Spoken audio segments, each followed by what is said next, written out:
Cuando la sociedad se desarrolla y los trabajadores no tienen empleo, la sociedad no tiene alimentación, la sociedad no tiene educación, la sociedad está preparada en un momento para cambiar. ¿Y de qué forma va a cambiar? Todos los cambios han sido violentos y va a ser en un momento a través de la revolución.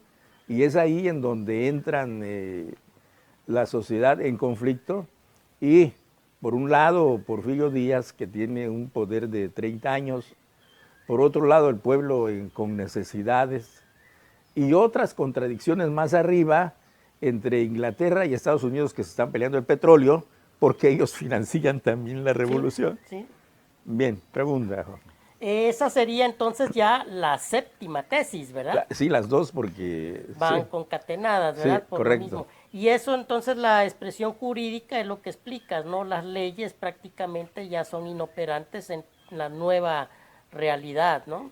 Así es, me invitas a hacer una reflexión y recordar a Adam Smith y recordar a Lenin. Lenin dice que la política es expresión de la economía. ¿Qué quiere decir? Que la política económica no la determina el presidente, que la política económica va a ser en un momento el resultado del diagnóstico que hace el líder de la situación que se está viviendo. ¿Qué hay en México? Hay corrupción, bueno, pues vamos a acabar la corrupción, ¿no? ¿Qué hay en México? Hay huachicoleo, bueno, pues vamos a acabar el huachicoleo, ¿no? ¿Qué hay en México? Pues hay en un momento un amaciato entre el Estado y la delincuencia organizada, pues vamos a limpiar el Estado, ¿no? Entonces, esto que estamos viviendo en este momento es una revolución como la que hicieron los europeos, una revolución de terciopelo, esa sería de seda, esa es una revolución muy importante que está viviendo México en una forma pacífica, ordenar la sociedad.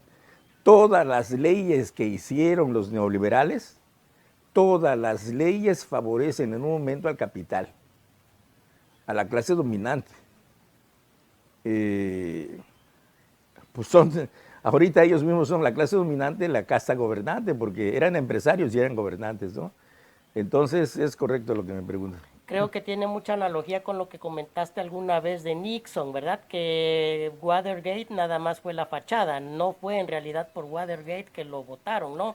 Él quería no permitir que el neoliberalismo permeara en Estados Unidos. Interesante momento. Fíjate que precisamente lo que hace Nixon es posesionar otra vez el pensamiento económico keynesiano. Tan es así que sus asesores, se encuentran Milton Friedman, se encuentran varios destacados economistas, premio Nobel inclusive, y en el staff de asesores decían, todos somos keynesianos. Ojo, llega un momento en que David Rockefeller infiltra su opinión y dice, por favor, quiten el proteccionismo. No pongan proteccionismo. Control de precios, control de salarios, control de comercio y todo eso le molestó a David Rockefeller. Insistió David Rockefeller que quitaran eso. Y no hizo caso Nixon. Y por eso está documentado en el libro de Bilderberg, por eso le diseñaron la arquitectura del Watergate, el espionaje, la manipulación de la opinión pública a través de los medios de comunicación, la televisión, por eso precisamente un periodista se presta a eso, la televisión, los periódicos, desinformaron al pueblo y documentaron de que Richard Nixon estaba con la inteligencia espiando al Partido Demócrata, ¿no? Porque él es republicano, ¿no? Algo muy importante es que el caos financiero que estamos viviendo en este momento se debe precisamente a Richard Nixon y a Henry Kissinger. Resulta que desde Franklin Delano Roosevelt, el patrón oro es el que predomina en el mercado financiero. Sí, era el soporte, ¿no? Para Sí. las monedas nacionales, ¿no? Cada país Exacto. soportaba ahí su valor, ¿no? Con el Ajá. oro. Una onza de oro valía 35 libras esterlinas, una onza de oro.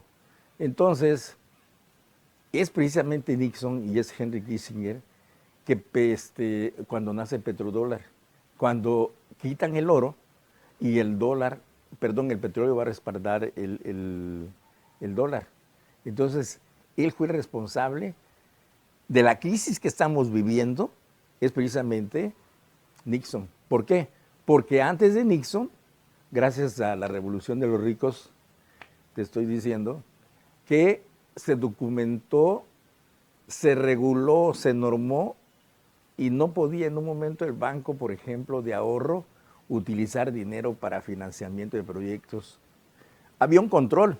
Entonces ese control lo quita Nixon y el caos que estamos viviendo ahorita obedece precisamente a esa reforma que hizo Nixon. Porque si en algo hay una verdadera anarquía, es precisamente en la bolsa de valores, en el mercado de capitales, y esos bonos basura que se vendieron en el 2017 y que todavía ahogan a los países, es la causa de la crisis que vive el mundo.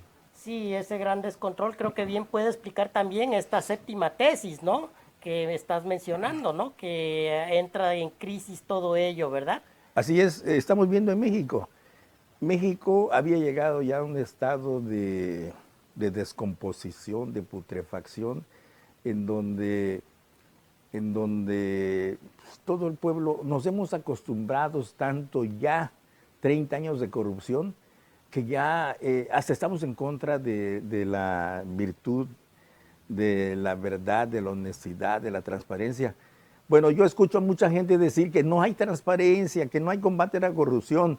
Eso es el grado de descomposición que vive en un momento la sociedad por el grado de enajenación y el lavado de cerebro que padece, diseñado y aplicado para manipular a la sociedad.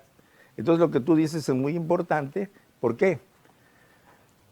El presidente, para corregir en un momento la descomposición en que se encuentra México, la putrefacción en que se encuentra México, bueno, imagínate nada más, el servidor público, de ser un servidor para la sociedad civil, pasa a ser una especie de dependiente de una empresa, de una tienda, en donde ya el contribuyente va a atender y lo atiende como un cliente, no lo atiende como, él no es un servidor, él es una persona que está manejando en un momento los recursos de los capitalistas, porque prácticamente ellos son los beneficiados. Entonces, cambiar toda esa grado de descomposición que se encuentra en la sociedad está muy complejo. Sin embargo, la cuarta transformación está haciendo lo que más humano se puede hacer y llevar a una sociedad, a una transformación, a una revolución sin sangre, sin violencia, sin armas. Pero estamos en la cuarta transformación, estamos viviendo una revolución. Hoy creo que estas tesis número 6 y número 7 tienen una implicancia actual tremenda, ¿verdad? Nos vemos entonces para la siguiente tesis, la octava tesis. Muchas gracias. Esperamos tu colaboración. Hasta Muchas luego. gracias, hasta la vista.